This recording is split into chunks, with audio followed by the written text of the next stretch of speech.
All right.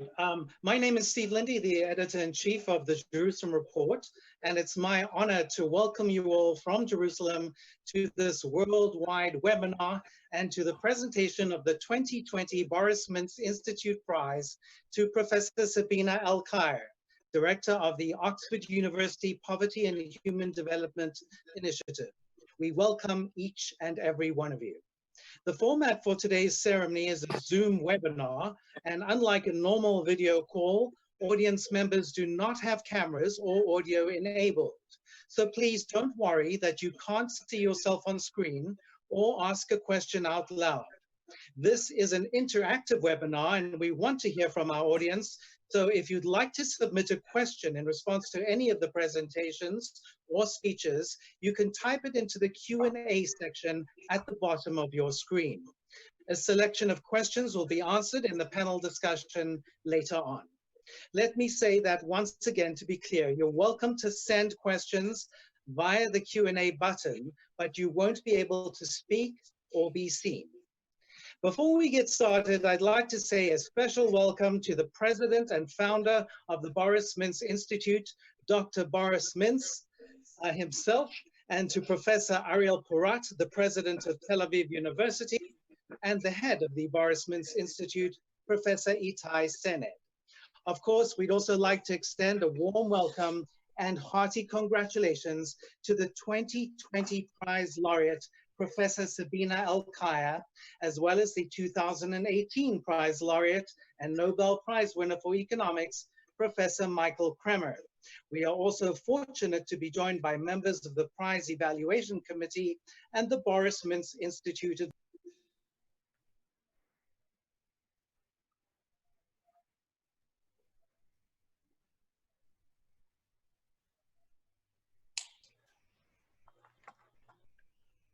Steve is muted. Worldwide surge in poverty predicted as a result of the COVID-19 pandemic.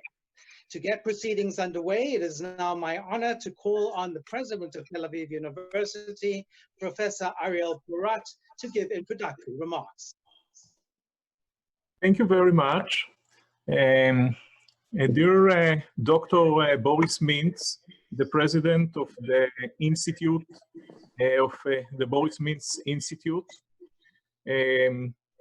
dear Professor Sened, the head of the Institute and the incoming Dean of the Faculty of Social Science at Tel Aviv University, and dear Professor Sabina Alkire, our laureate of the prestigious Boris Mints Institute Prize. I'm very glad to open this event when this prize is awarded. And the goal of the prize is to encourage finding solutions to strategic global challenges. According to the rules of the prize, it is awarded to a researcher who dedicated their academic life to a solution to a strategic global challenge. Usually we used to say that the laureates of the prize are divided to two groups. The first group are those who have already got the Nobel Prize, and the other group are those who are yet to receive the Nobel Prize. So we consider it's a very prestigious prize, and I'm very happy to participate in this event. Now, the laureate of this year dedicated research to poverty and inequality. And one cannot think of a global challenge more important, more serious, and more challenging than poverty and inequality. Now, poverty is inequality by definition. In the public eye, poverty is understood as inequality of economic inequality. So the type of inequality which is associated with poverty is mostly economic inequality. But of course, we all know that poverty is related to many other inequalities which are not exactly or not only economic. One thing which is quite obvious that poverty is very closely related to health, to good or bad nutrition. So if you are poorer, your nutrition is worse than others, and you are less healthy. It is, of course, related to safety. I'm a law professor working on law and economics, and we all know very well that for firms, it's much cheaper to impose risks on poor people than on rich people. Because if you injure poor people, you pay him or her much less money than if you hit a rich person. And of course, there is a very obvious correlation between poverty and crime. We know that jails are populated by poor people much more than by rich people, and this is, of course, not a coincidence. Now, in recent months, we have seen the relationship also between the harms done by epidemics and poverty. First of all, poor people typically live in a higher density, and getting infected by the virus is much more common when population is, when there is a density of population. And it's not a coincidence that in Israel, for example, Bnei Brak and some other neighbors in Jerusalem has been damaged by the coronavirus much more than other places where the density of the population is much less severe. But even the stay-at-home, which is a strategy that many people prefer to take, this is something that rich people could more easily afford themselves than poor people. So, and you can find many other reasons why even academics damage poor people more than rich people. Now, the challenges of poverty exist, first of all, in developing countries. And Professor Alkire, much of her work is focused on developing countries. The challenge of poverty, of course, exists everywhere. It's a global challenge, but also a domestic challenge. Even in rich countries, there are always poor people. So it's you cannot think of a challenge more common and more important than the challenge of poverty. So I want to congratulate our laureate, and I want to thank the committee, the evaluation committee that have made such a great choice. Thank you very much and enjoy the evening. Thank you very much, Professor Porat, for that introduction. And now it gives me great pleasure to introduce the founder and president of the Institute, Dr. Boris Mints. Thank you. Thank you. Good morning, good day, good afternoon, ladies and gentlemen. I would like to thank everyone who found the opportunity to enjoy our video conference. It is a great honor and happiness for me to welcome all of you during this difficult period of time that we have been going through in the recent months. Humanity is facing a global challenge, and we regret to say that we are extremely ill-prepared to respond to this challenge in a meaningful way. International institutions were not ready, and neither were most governments and national systems, both in relation to health care and social aspects. Today, it is obvious to everyone that the consequences of the pandemic will dramatically aggravate the problem of poverty, and not only in the less economically developed countries. Against this landscape, the scientific, practical activities and civil position of our laureate Sabina Alkire the director of Oxford Poverty and Human Initiative, OPHI, professor at the University of Oxford, takes on special significance, arousing great respect and admiration. Developed by her in collaboration with Professor James Foster, the method of measuring multidimensional poverty, API, the so-called Alkire-Foster method, has made a huge contribution to our understanding of the dynamics and consequences of poverty, the fight against poverty around the world. Our outstanding scientific achievements have made it possible to estimate not only the number of poor people, but also the intensity of poverty at the household level.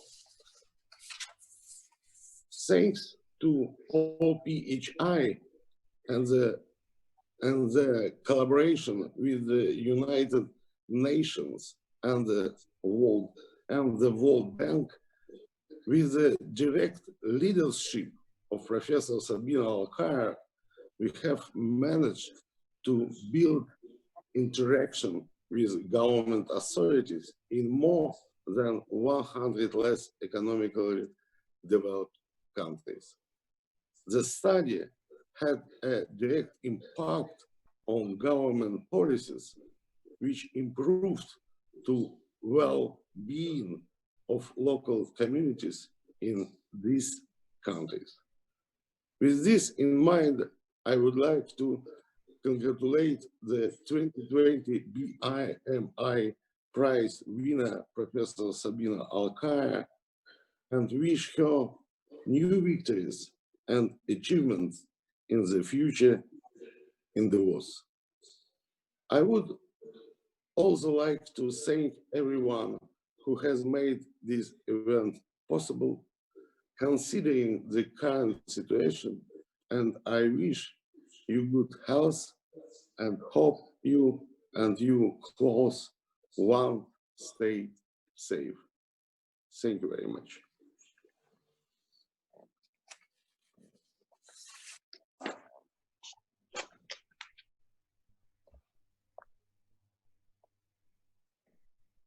No hand.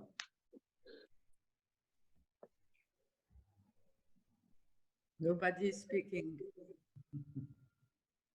Hi, Boris. Thank you. No hair.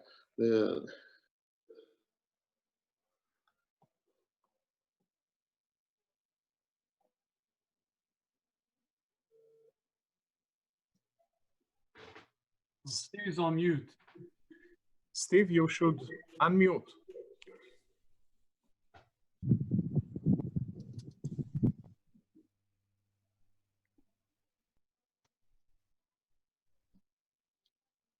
Can you hear me now? Yeah. Oh, I'm sorry. Again, let me thank Dr. Mints for those words of wisdom and for his generosity in being the driving force behind this prize. And let me reiterate your thanks to everyone who's made this digital event possible in the current circumstances, one of whom is, of course, Professor Itai Senet, the head of the Boris Mints Institute, who will now say a few words. Professor Senet.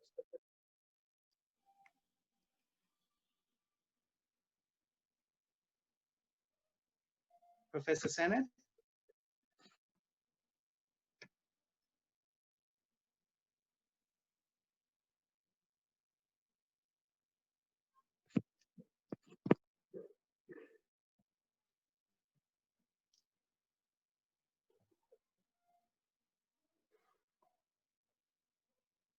Itai, switch on microphone. Itai? Can someone help Professor Senet turn on his mic? Oh. There you go. Enable share sharing. Professor Sennett, you're on. Yes, I am. We are trying to share the actual document of the prize with Sabina Alkire. It may or may not work very soon. As you're trying to share it, and we are, Tisha? Okay, so I am presenting Professor Alkire the prize in Dr. Boris Mints' name, and myself and the entire academic community of the Institute. It is a great honor and pleasure to present this to Professor Alkire, who really is everything that symbolizes everything that the Institute tries to get through and done. In the academic world, one of our biggest challenges is to be relevant to what is going on. And it has always been my feeling, my personal feeling, that oftentimes we come short of this very important goal of making our work relevant. Throughout our work with Dr. Mints at the Institute from 2015 to this day, we have been fortunate to be incredibly successful in doing exactly that. From the very start of our history, it was an initiative of Dr. Mints to make sure that everything we do remains relevant to things that actually happen right now on the ground around the globe.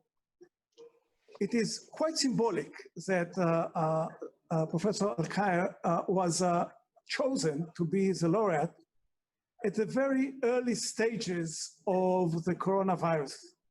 And as the coronavirus spread, and we were just moving through the paperwork of confirming the wonderful work of the committee headed by former Dean of Social Work at Hebrew University, Professor Johnny Gall, that we thank so much for his wonderful work.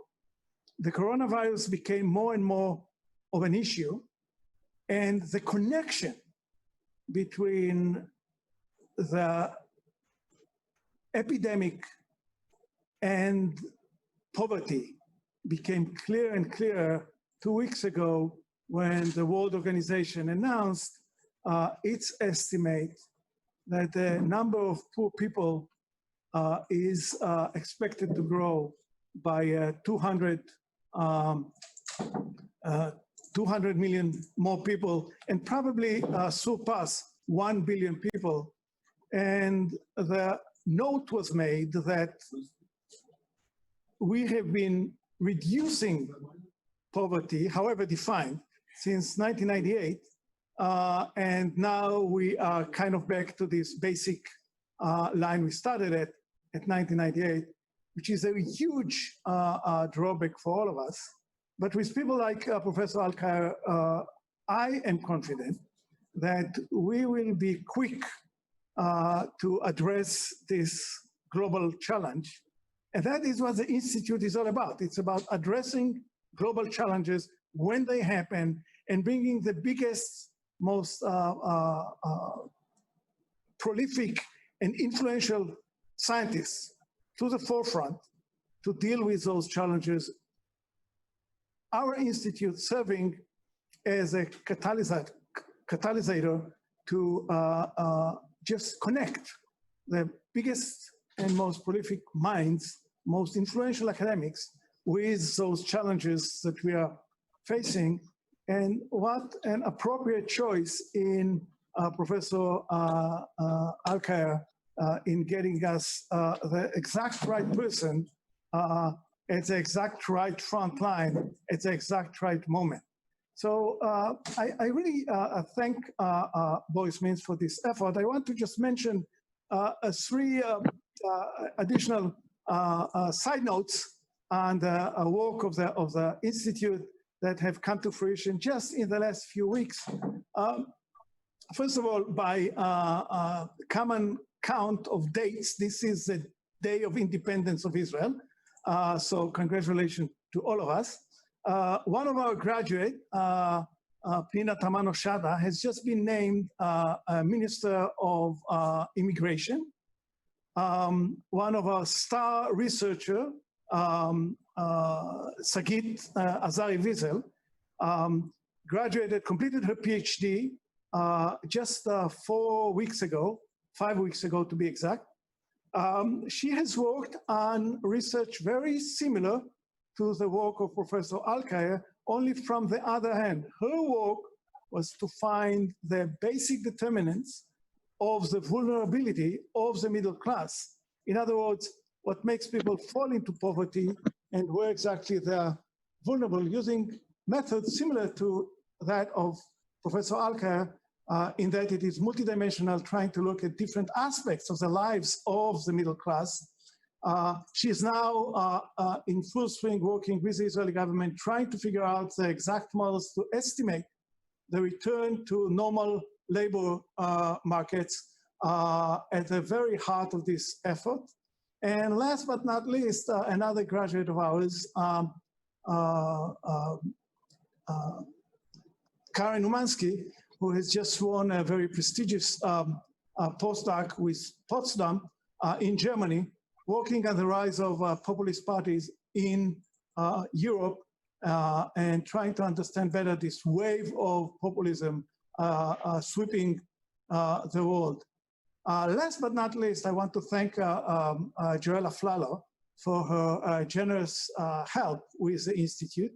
And we are just embarking on this wonderful project, trying to figure out how you take an old building that is not up to standards and making of it a laboratory for students and for researchers to prove that even old building, of which I've just become the dean, can be transformed in 2 or 3 years into a building that doesn't pollute, that doesn't use too much water, and uses only renewable energy. So this is the kind of things we do. We do it right now. We do it in regards to real challenges. Thank you very much for all of you for coming. And please, Steve, go ahead with the sermon. Thank you very much. Thank you, Professor Sennett, and thank you for the Institute's continued focus on addressing some of the world's most serious challenges, including poverty. Now it gives me great pleasure to introduce Professor John Gull of the Hebrew University of Jerusalem, who has chaired the evaluation committee for the 2020 Boris Mints Prize, to tell us more about why Professor Alkire was selected as this year's Prize Laureate. Professor Gull. Okay, so thank you very much. And of course, let me thank the Boris Mints Institute for the opportunity to serve as chair of the 2020 Prize Evaluation Committee. Personally, it enabled me to be better able to be acquainted with the work of the world's leading academics seeking to combat poverty and inequality. It was both an enlightening and reassuring experience to know that these people exist and are engaging in such path-breaking and important work. I'm also grateful to have been able to participate in the evaluation process alongside my wonderful colleagues, Professors Janet Grornick and Wim van Olschot. They made the really difficult task of choosing one recipient out of an extremely distinguished group much easier.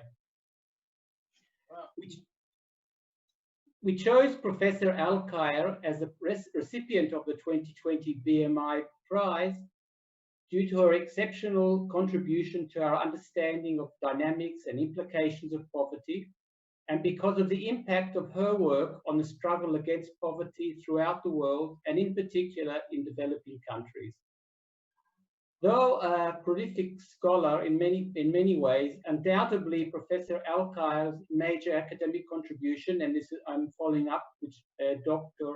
Mintz's comments, her major academic contribution was certainly her collaboration with James Foster in developing the Multidimensional Poverty Index, MPI, which does not only provide a head count of who is poor, but crucially also indicates the intensity of poverty at the household level.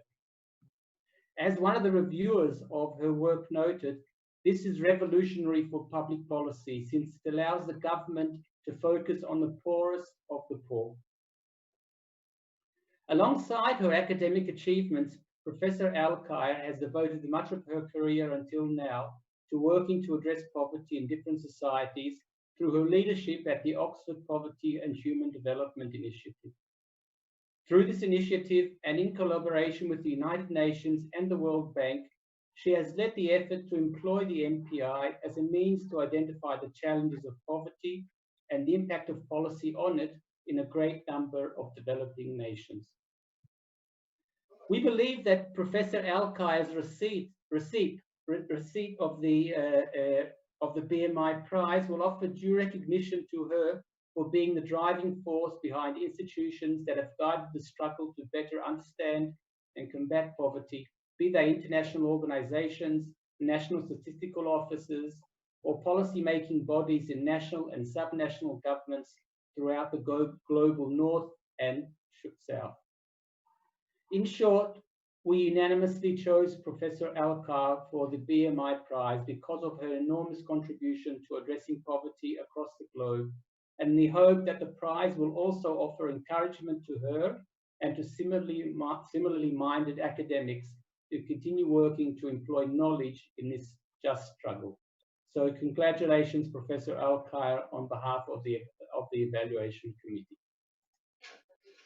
Thank you so much, Professor Gull. Congratulations. And now we're fortunate to be able to hear from the prize laureate herself. Joining us live from Oxford University, Professor Sabina Alkire will give a keynote presentation on her vital research, which will be followed by questions from members of the Boris Mints Advisory Board and former prize laureate Professor Michael Kremer. Ladies and gentlemen, I present to you Professor Sabina Alkire, Director of the Oxford Poverty and Human Development Initiative, and this year's 2020 Boris Mints Prize Laureate. Professor Alkire. Thank you so much. I'm so grateful to receive this prize from the Boris Mints Institute and to hopefully be able to learn from you and continue to interact with you in times to come. And I feel that I do so on behalf of many colleagues and collaborators whose inspiration, insights, patience, hard work, wacky humor, and sheer grit have built up this research area. And I think on behalf of all, we thank you. What prompted me was the name of the Boris Mints Institute, Strategic Policy Solutions for Global Challenges. And that name is wonderful, because it suggests a kind of thinking that's problem-focused, that's practical, rigorous, deliberate, and coordinated, but focused to move the needle on core issues, of which poverty is one and others are also clearly necessary. And also that they craft such solutions by engaging students' curiosity, creativity, and energy. And I do hope that there will be engagement also with the students, perhaps that are viewing online. The hope here is that we could find a way to articulate how concepts and metrics of multidimensional poverty can be strategic tools to address global poverty in all its forms, including during this pandemic and recession, and to try to think of some concrete next steps that would make marked change in this particular time and era. And I want to recognize that measures are no panacea. We don't wake up and want to measure poverty because that's what we want to do. We want to end poverty. But by rigorously framing and monitoring a multidimensional objective like poverty, by offering both a headline number that many can understand, but also some precise and detailed disaggregated information that could guide policy, you might be able to enable multiple actors to work towards a common goal and see how they're doing along the way. But first, as our one of our moderators is directed at International Center on Human Development, I thought that I would open with a verse translated by Mahbub al-Haq, the author of the first Human Development Report in 1990. He wrote, "To this day, and the deep pain of this day, a pain that is a silent insult to the false glamour of life around. Those words of dedication seem apt during this time of COVID, and they recognize that research on poverty in general, or poverty measurement, must have a different character. And Tony Atkinson's book, published posthumously last year, in a sense opens with a very relevant insight on that.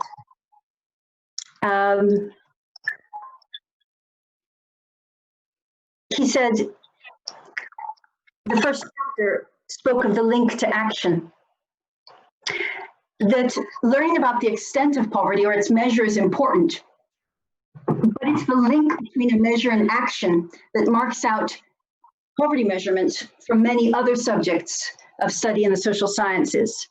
And poverty statistics matter because they motivate people to tackle a key challenge.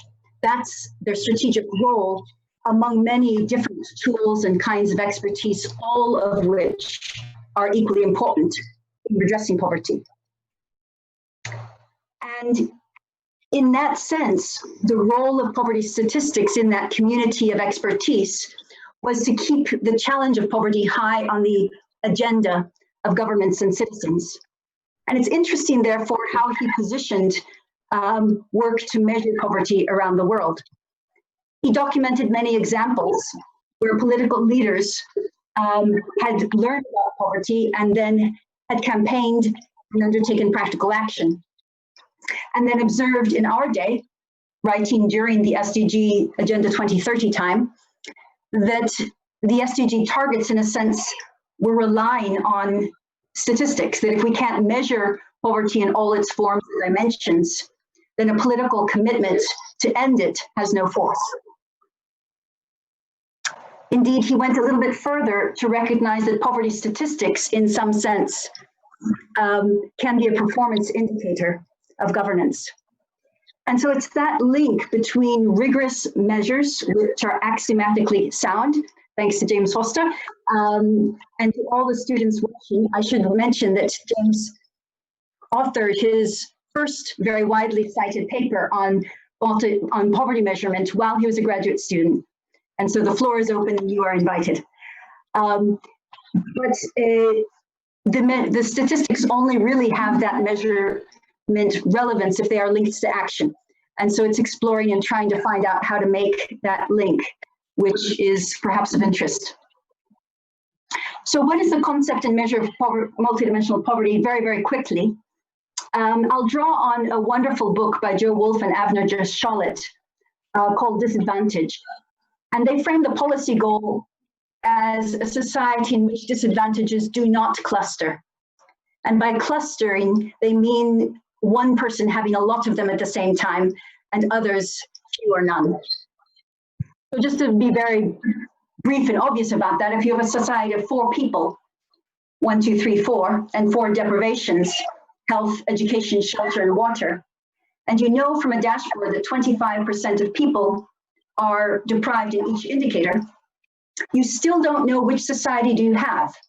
Do you have distribution 1, where one person is deprived in 1 indicator each? Or do you have society 2, where 3 people have nothing, but 1 person is carrying 4 deprivations? So a multidimensional poverty metric tries to bring into view the joint distribution or overlapping or coupled clustered deprivations that poor people carry at the same time. We might think that there would be ways of predicting that, but now we have lots of microdata. So just to give one simple example, 14% of people in 101 countries lived in a household where a child was out of school, and 14% lived in a household where no adult completed 5 years of schooling. So you would think 14%, they're the same people. Educated parents don't send their kids to school. But actually, it's 5% that are the same, and the others have 1 deprivation, but not the other. And as we look across a lot of indicators, we see these complex patterns of overlap. There are interlinkages, and 98.8% of the 1.3 billion people we identify as poor are deprived in at least 3 indicators, for example. But they're not uniform. You can't boil them down to a proxy. So very briefly, the measurement strategy is just to select some indicators, and in the global MPI, which can be compared across countries, it's 10 indicators of if somebody's malnourished in the household, if a child has died, if a child is out of school, if nobody has completed 6 years of schooling, if they lack clean energy, safe water, adequate sanitation, good housing materials, electricity, and a basic set of assets. And very simply, if a person is deprived in one of those indicators, they get a 1 or a colored box on the screen. And if they're not, it's a 0 or a white box. And you apply the weights here equally nested across 3 dimensions, and you add it up. So each person gets a deprivation score, which reflects the percentage of deprivations they carry simultaneously at the same time. Now, one deprivation is not poverty, and so poverty cutoff identifies who's poor because their deprivation score is at or above the poverty line, in this case, 1/3. And then we can do the measurement. We can say what percentage of people are poor, something a journalist or a mother or grandmother can understand in any part of a country. And what's their average intensity? What percentage of deprivations on average do poor people experience? But we can also, because of the structure of the measure, multiply them together and find the percentage of deprivations that poor people are experiencing, which is the MPI. So that's an overall statistic. For example, in the case of Nigeria, 51.4% of people are poor, and on average, each person carries 56.6% of the deprivations. But then we can pull down to say, well, how are they deprived across those indicators? What percentage of people are poor and are so simultaneously deprived and deprived in each one of those indicators? And that is perhaps a link to policy, but I would love to learn from you how to make it better. That, of course, can be disaggregated. So by states of Nigeria, by children, by ethnicity, disability status, anything the data permit. And then you can see the weighted composition of indicators and how it varies across different subgroups of society. And so it's this information platform that tries to take the information back from a simple headline back to people in the offices who need a little bit more understanding of how situations differ. So how might this be useful? Well, we really go to partners and learn from them what they are doing. So we simply work on the measurement part, but in many countries, these policy entrepreneurs have thought about their own situations and then use a metric like this to do their jobs better. So clearly tracking and monitoring poverty over time so that you have a monetary measure, which is essential and terribly important, and then you have a complementary measure of non-monetary. And they don't always move together. And particularly subnationally, there might be one region which has very low monetary poverty and yet has high multidimensional poverty. For example, Sylhet in Bangladesh, or Gaza in Bhutan, or Papua in Indonesia. So there can be mismatches between the two measures, which are interesting because they tell a fuller story than either one could tell alone. And they also permit poverty to be compared. For example, in the indigenous comarcas of Panama, poverty is over 90%, but in Panama City or the less poor places, it's 4% or 8%. And knowing the level of poverty, but also its composition sectorally, combining that with whatever kind of budget models are used, or user costs or microsimulations, means that you can try to allocate the budget more precisely. So in Costa Rica, recognizing there was a mismatch between the budget and the character of poverty, according to their national MPI, they tried to realign it, both at the subnational level and the sectoral level, with the same fiscal envelope, could create some accelerations in terms of reduction. Perhaps a key, and this is where I would love to have your inputs, because many of you walk in different sectors, is to ask how can this tool be used as a management tool or as a coordination tool.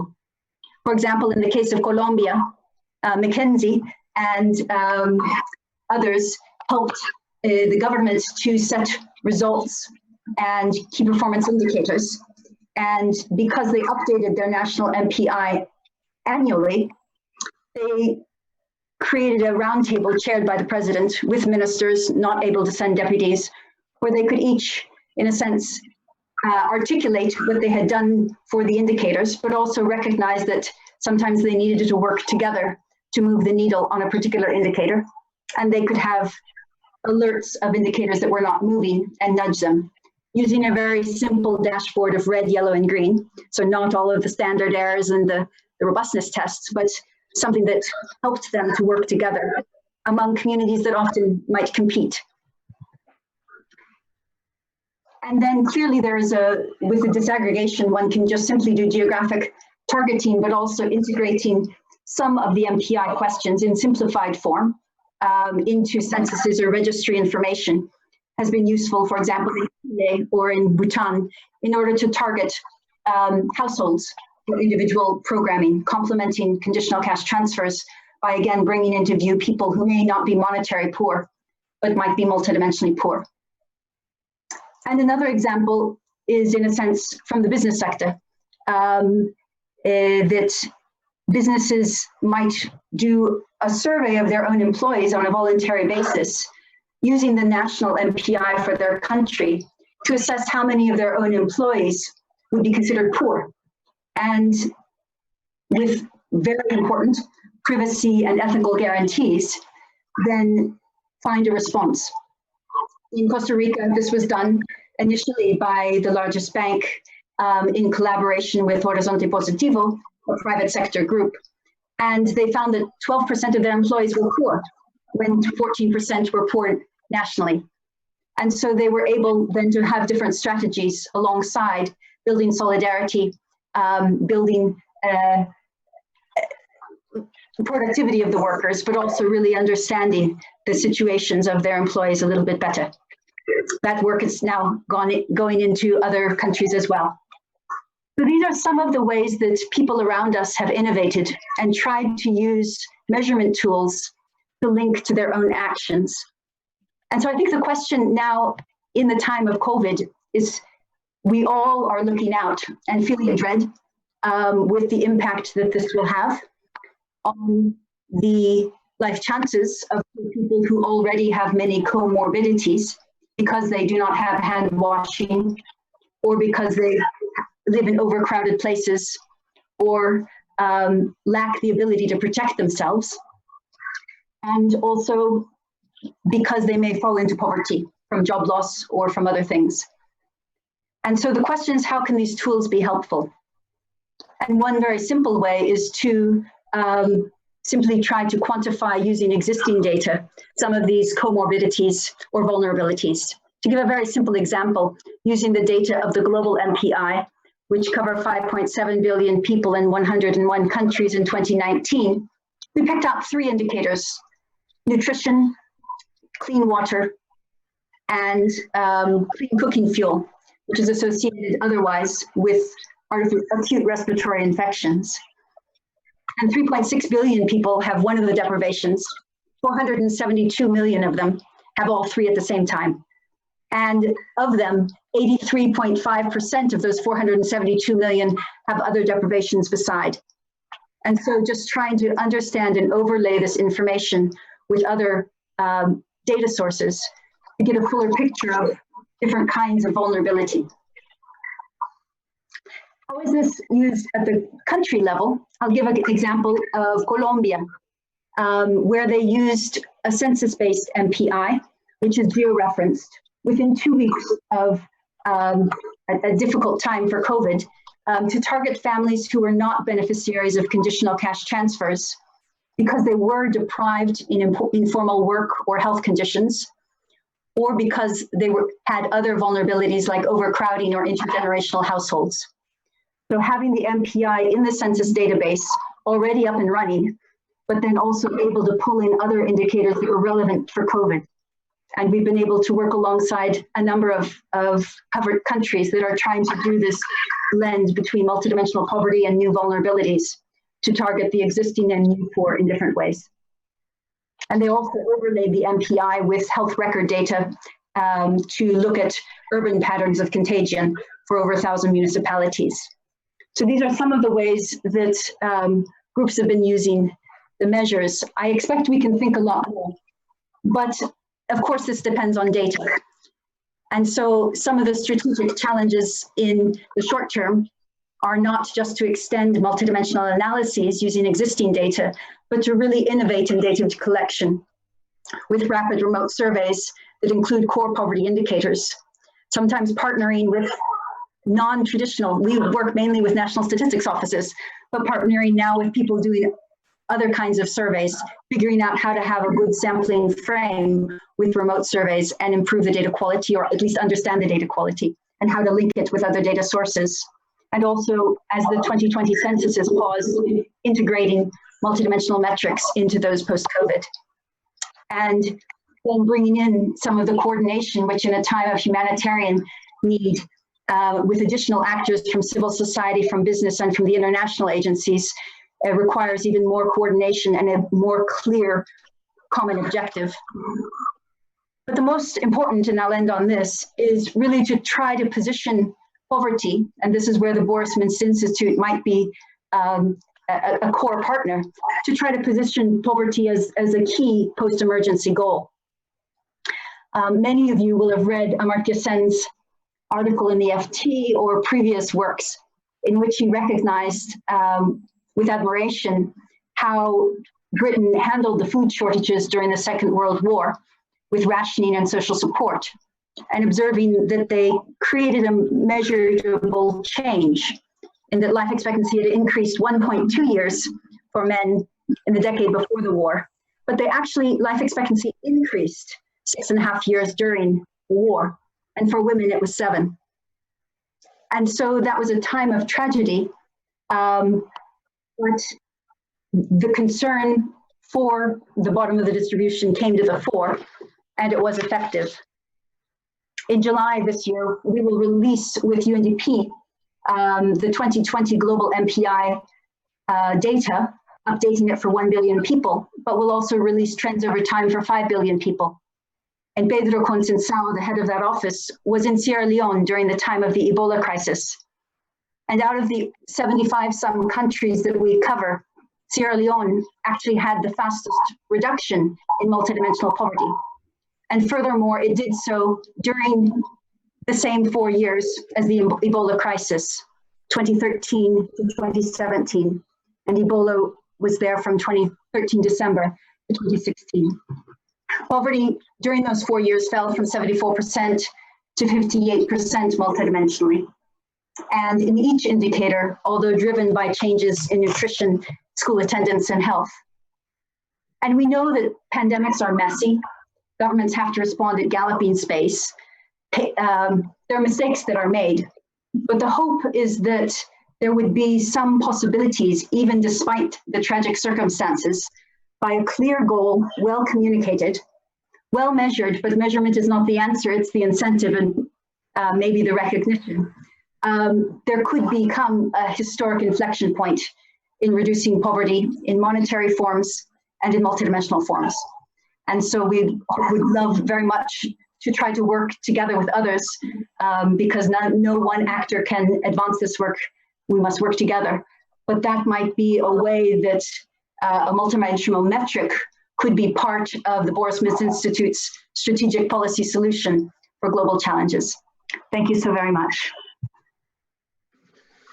Thank you so much, Professor Sabina Alkire, for your fascinating insights into poverty and for your dedication to supporting the world's poorest communities, especially now during the COVID-19 era. You really are an inspiration. And for the final part of today's ceremony, allow me to hand over to Professor Armen Darbinyan, Rector of the Russian Armenian University in Yerevan, the former Prime Minister of Armenia, the chairman of the Boris Mints Institute Advisory Board, who will facilitate questions to Professor Alkire from members of the Institute's Advisory Board and from former laureate Professor Michael Kremer. Professor Darbinian. Thank you very much, Steve. Thank you. First of all, I want to congratulate Professor Alkire for this great prize and to wish to follow the example and tradition which is already established by Professor Michael Kremer, and to get the Nobel Prize next. This is our common wish to you. Thank you for your presentation. My first question would be, do you think that there is a moment, taking the present circumstances into consideration, do you think that there is a moment where you can include in your multi-dimensional poverty index some kind of an emotional parameter which shows the readiness of the society to work together, to combine efforts, to unify efforts in the present pandemic, because the pandemic showed that the societies which we previously considered as rich showed the emotional poverty. So what's your reaction to that? No, that's a fascinating question and not an easy one, but there are two answers. The bracket answer, not the real one, but just an obvious one, is that we have to use demographic and health survey data for around 52 countries, multiple indicator cluster survey data for 40-some countries, and national surveys.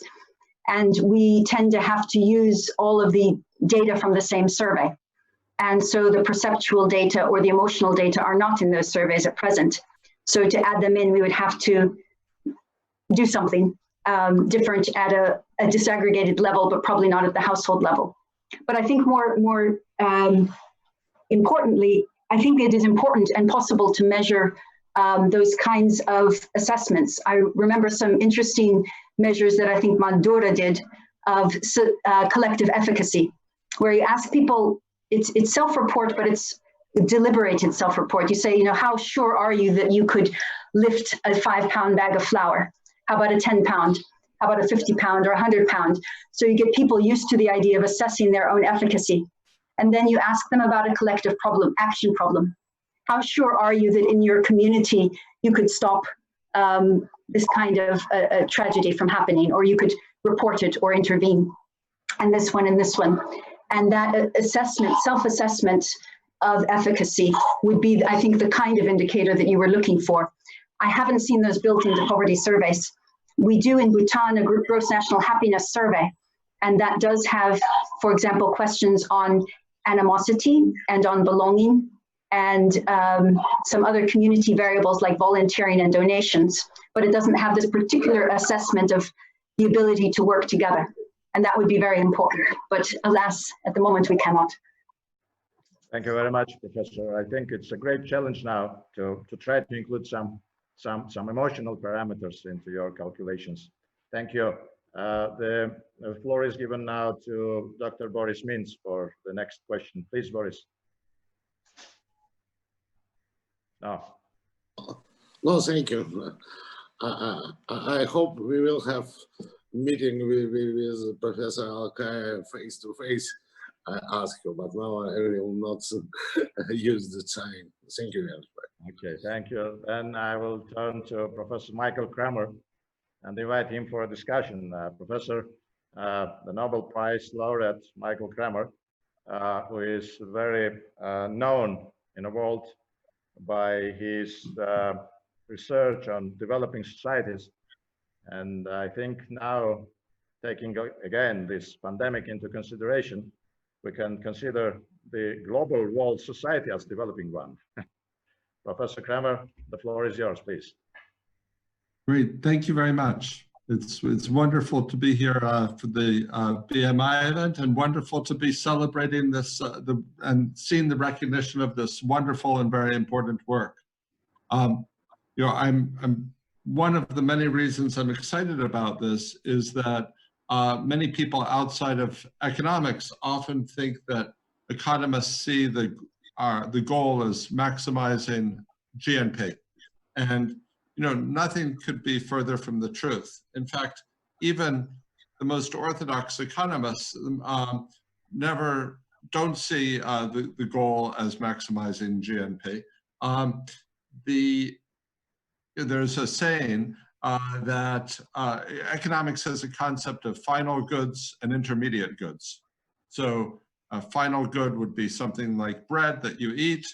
An intermediate good might be a machine that's used in making the bread, or tractor. There was a saying that for Stalin, steel was a final good and bread was an intermediate good, an input into making steel. And it's very important that we don't make that mistake and that we recognize what the final good is. And I think the work that's being recognized today on multidimensional measures of poverty is an important reinforcement of that lesson, an important step forward in that lesson. I have really two questions. The first is there are some people who want to focus on a single dimension and who don't want to pay attention or find it difficult to pay attention to the multidimensional nature of poverty that you mentioned.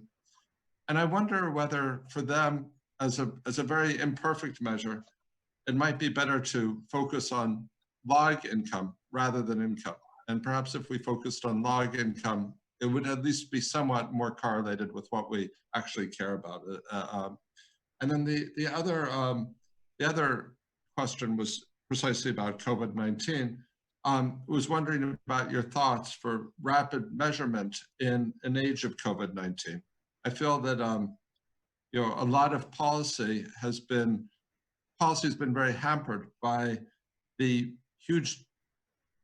absence of good information, both on the spread of the disease, on the epidemiological parameters, and on the impacts on a host of other variables from other dimensions of health, which there's indications are falling, healthcare utilization's falling, to education, to livelihoods. So wondered what your thoughts were on rapid measurement in an age of COVID-19 in a way that can inform policy.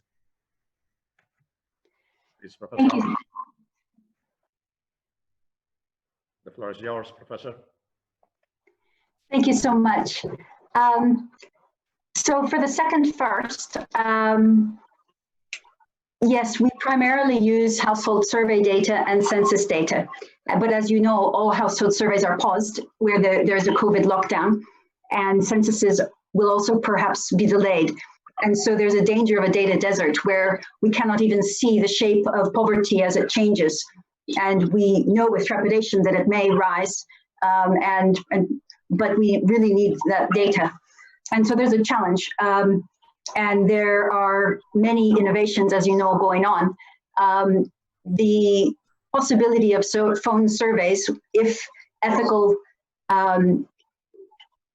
safeguards are allowed, many national statistics would have the telephone numbers of respondents from a recent survey. And if the ethics permits, they would then be able to recontact respondents to, at least in the short term, get a representative sample, but using a remote software. But the problem doesn't stop there, because the phones can run out of battery, they can be changed, the wrong person can answer the phone, or the interviews can be interrupted. And so there are many, many challenges to the remote and rapid surveys.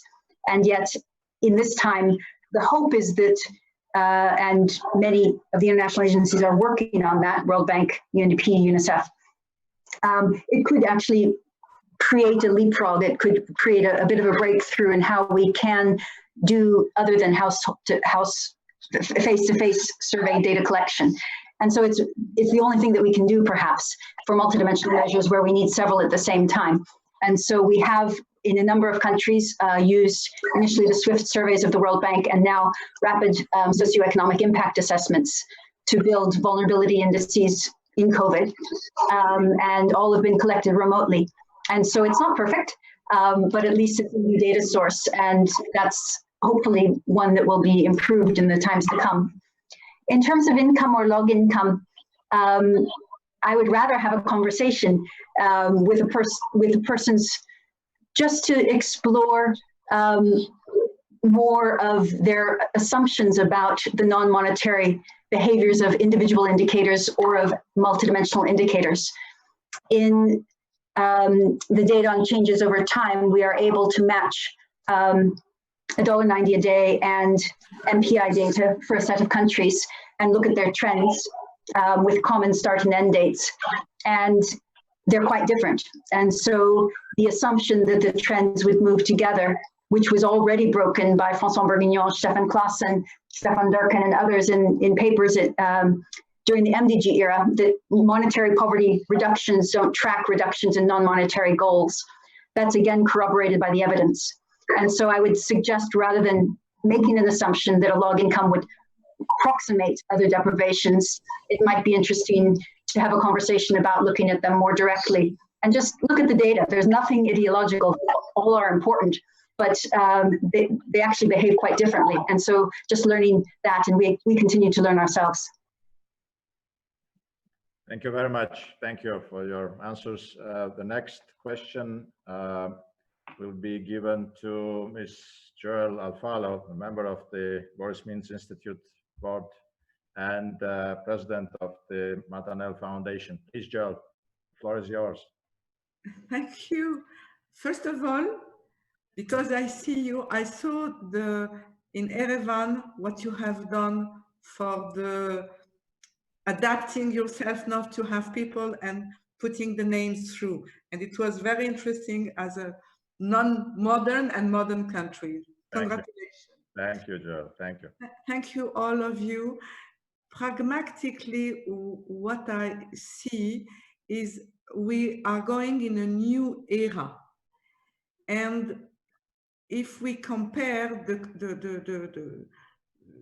COVID with the HIV, we will have to learn to live with that.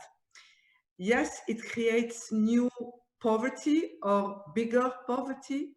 We saw the two things, as said, the Armenian people coming and helping, humanity, and some others saying, oh, I have my house, my garden, I'm protected.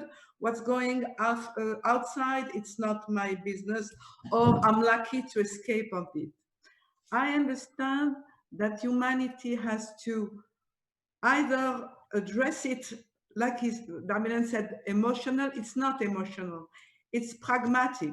Either we will have to deal with that worldwide, and it has been shown that it's worldwide, because the impact will come and hit the rich countries or supposed rich country. So when you do your parameter now, do you consider things which are unusual, because that new era will bring new thinking, new parameter, new analysis for poverty and what we call poverty? Yes, Professor Alkire. Thank you so much. I think that it's really changing the definitions of poverty and perhaps of well-being, because at least in the UK, for example, loneliness and social connection come up very strongly. And these are experienced in the brain the same way as physical pain. They lead to an immobilization of the productivity of the person in the same way. And so really understanding the importance of relationships and of good relationships, safe relationships, and how impoverishing it can be not to have those. So I think in some countries, the definitions of poverty will elaborate and work. Yes, it has a productive and an economic benefit, but it also has a benefit in terms of the internal state of some people. And so it's the economic equivalent of the income is not the same as the meaningfulness, perhaps, of having a good job, a meaningful job. And so I think that there will be very much a change in how data permit there to be elaboration. Some of these more emotional and relational and exercise-related, nature-related aspects of human well-being and human impoverishment are considered, and perhaps the importance of some of these hitherto unrecognized aspects of poverty will be pulled out more strongly. In doing so, it might also be that some benefits in poorer communities are also recognized. I mentioned earlier the case of Bhutan. They have a gross national happiness index, and they have a multidimensional poverty index. And what's interesting is that they're not the same. So some of the areas that are quite poor in a material sense are very rich in a cultural and relational sense. In community, culture, psychological well-being, they're strong. But in the material dimensions, they are poor. And so seeing this very tapestry of different dimensions of our lives is important individually, but also as societies as we see it changes. And so we can be worried if some of the more emotional factors increase, then we need to measure it and see it and have a deliberated decision of how to prioritize those. Thank you. Thank you, Professor Alkire. The next floor is given to former Prime Minister of Montenegro, our good friend, Igor Lukšić. Please, Igor. Thank you, Armen. I'd like to congratulate Professor Alkire for this prize and this very interesting keynote speech. I think it comes in extremely interesting times, given the impact of the COVID-19 to the economies worldwide. The lockdowns, or the Great Lockdown, as the crisis has been already named, produces different results. To some people, it presents an opportunity because they seem to be quick to innovate and come around with some solutions that could enable them further. But for many other people, it comes as a great challenging times in which they suffer. And as you know, and you have reflected on that as well, in many economies, there are a lot of informal parts of the economies. And all those people are incredibly susceptible to sudden shocks. And obviously, the poverty rate will grow in many countries. And that's very unfortunate. Hopefully, it will be only for the time for some relatively short period of time. But again, a lot of people argued that coming back to normal life will take much longer than we anticipate. And the new normal we need to adapt to will produce a lot of adaptations, which won't be easy. Plus, the disruptions of a lot of supply chains affect as well people's lives and could also bring about more poverty. So this is really fascinating work that you've been dealing with. I myself currently also work on one study that relates to Montenegro, and it has to do with social impact or more economic impact or economic impact assessment of the COVID-19. And it is based on the large research through which many companies, small, medium, micro companies are asked for their views. But also it will touch upon the employment aspect and some elements of the informal economy, and it combined could give us kind of the description of the situation, but also help us draw some recommendations how to improve policies. And this is really important. I think every research, if it brings about some recommendations for policy improvement, that's really incredibly important and useful. I wonder how you see also the interaction between, for example, well, GDP is usually the figure normally countries use to measure their progress and compare to each other and so on. Even corrected by PPP terms, it can be misleading quite often if it doesn't really include some of the aspects you've been talking about. But how do you see also the relation with the Human Development Index that UNDP has been developing for already a couple of decades, which corrects GDP and the quality of living with education, with health, and other aspects that may actually give us a better view on what goes on in a system that we'd like to analyze. Thank you. Please, Professor Alkire. Thank you so much. No, that's such a lot of questions. Because we work primarily one by one with different governments, then the policy recommendations would be different in every place, and it would depend really on the quantitative analysis that we have and also on the policies that they are or are not implementing. So it's difficult to give general ones, but the areas of engagement that I sketched in terms of budget, of targeting, where to target more or less, where to budget more or less, where the coordination and lack of coordination is a problem. But some other things that I didn't have time to measure or mention is some of the more strategic factors, such as, for example, I mentioned Colombia, but in Colombia, there are also groups that were victims of the violence or that were combatants that had to be reintegrated. And so policies, to identify these groups and then to integrate them and sometimes give them priority because there was a political mandate or a window of the peace accord that had to be met. These other larger policy frameworks interact with poverty measurement and reset the priorities, and that's incredibly important to do and to have that interaction between different goals and not just one at a time.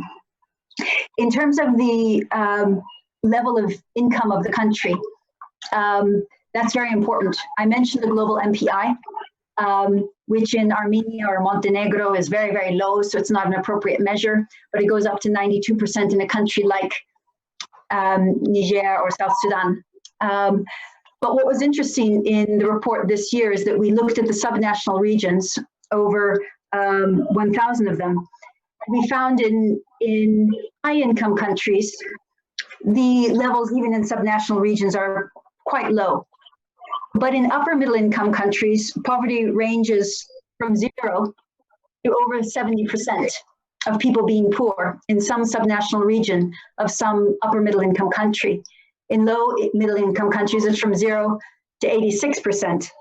And in low income countries, it's from 1% to 99%. So you have some regions of low income countries doing fantastic and some of low or lower middle income or upper middle income that are lower. And so I think just trying to grasp the nuance while recognizing that broadly an increase in income does lead very happily to, or is associated with a much lower level generally of multidimensional poverty. When we have a comparable measure like that, we can go ahead. So those are just a few of the thoughts. Thank you. Thank you very much. Our two board members, Alex Pesov and Seppo Reimers, I invite you also for a discussion, please. Seppo, please turn on the microphone. Seppo, we can hear you. We can't hear you.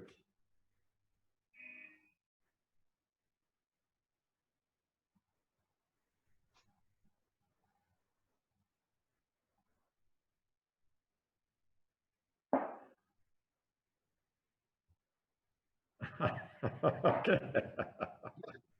Okay. Alex, Dr. Pesov, it's my pleasure of inviting you to discussion. Thank you very much, Armin. Unfortunately, or fortunately, Professor Alkire already answered my question. It was a part of a question from Joel.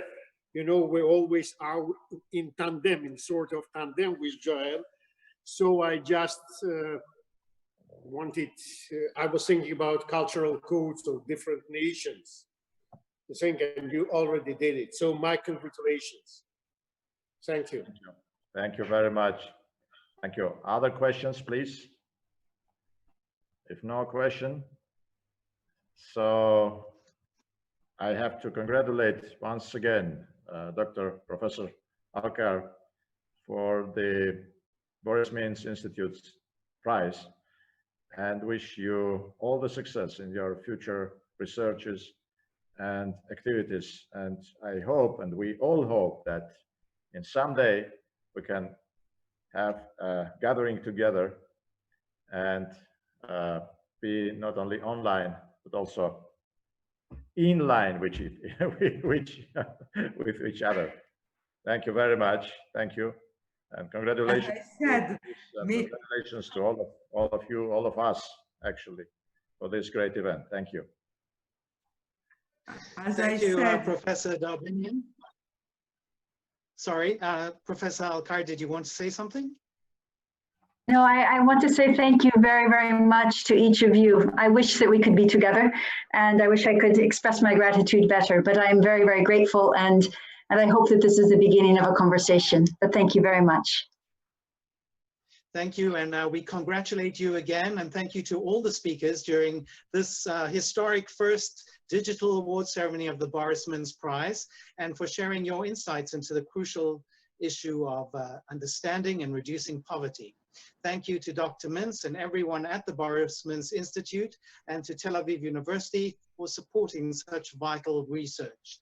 We look forward, as you do, Professor Alkire, to further developments and discussion from the Institute that will benefit communities worldwide.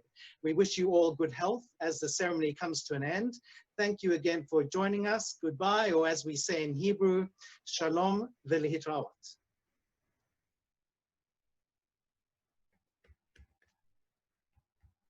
Thank you. Well done. Well done. Thank you. Thank you. Thank you all.